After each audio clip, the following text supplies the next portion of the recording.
അങ്ങനെ ഗൈസ് ഞങ്ങൾ ഒരു ബെറ്റ ഫീമെയിൽ വാങ്ങാൻ ഒരു പെറ്റ് ഷോപ്പിൽ പോയി. അവിടെ നിറയെ മീനുകളും ലവ് ബേർഡ്സും ഒക്കെ ഉണ്ടായിരുന്നു. ഞാനും കുട്ടാട്ടനും കുറെ നേരം അതൊക്കെ നോക്കി നിന്നു.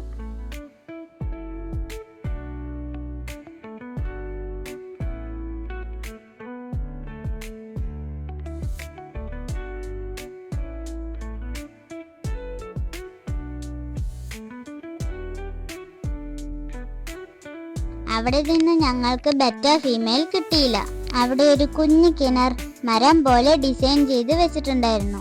അത് കാണാൻ നല്ല ഭംഗിയുണ്ടായിരുന്നു. ഭംഗിയുള്ള നിറയെ പൂച്ചെടികളും അവിടെ ഉണ്ടായിരുന്നു. പിന്നെ ഞങ്ങൾ അവിടെ നിന്ന് ഇറങ്ങി പാലക്കാടുള്ള ഫിഷ് വേൾഡിലേക്ക് പോയി. അവിടെ എത്തി നോക്കിയപ്പോൾ ബെറ്റ ഫിഷിന്റെ ഒരു കളക്ഷൻ തന്നെ ഉണ്ടായിരുന്നു. ഏതെടുക്കണം എന്നറിയാതെ എനിക്ക് ആകെ കൺഫ്യൂഷനായി.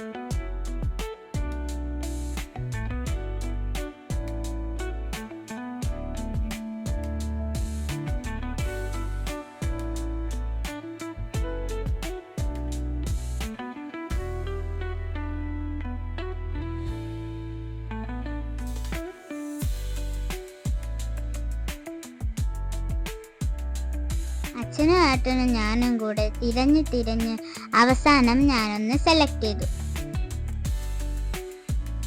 ഇതാണ് ഞാൻ സെലക്ട് ചെയ്ത സുന്ദരിക്കുട്ടി. ഫിഷ് വേൾഡിൽ ധാരാളം മീനുകളുടെ സെലക്ഷൻ ഉണ്ടായിരുന്നു. ഞാനും കുട്ടാട്ടനും അത് മുഴുവൻ നോക്കി കണ്ടു.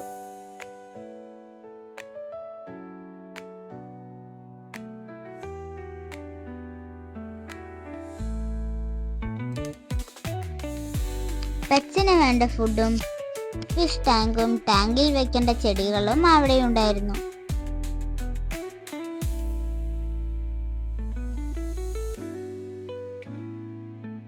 അവസാനം ഞാൻ സെലക്ട് ചെയ്ത ബെറ്റ ഫിഷും ഒരു ബൗളും വാങ്ങി വീട്ടിലേക്ക് തിരിച്ചു. പോകുന്ന വഴി കുട്ടാട്ടിന് വേണ്ട സ്കൂൾ ബുക്സും വാങ്ങി. ദാഹം തോന്നിയപ്പോൾ ഞാനും കുട്ടാട്ടിനും ഓരോ ലൈം വാങ്ങി കുടിച്ചു.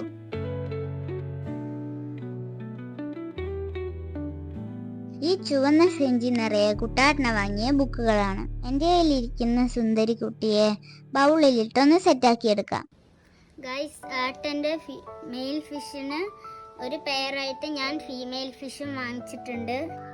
അപ്പോൾ ഗൈസ്, എൻ്റെ ഫിഷിന് ഇടാൻ പറ്റിയൊരു പേര് കമൻറ്റ് ചെയ്യണേ.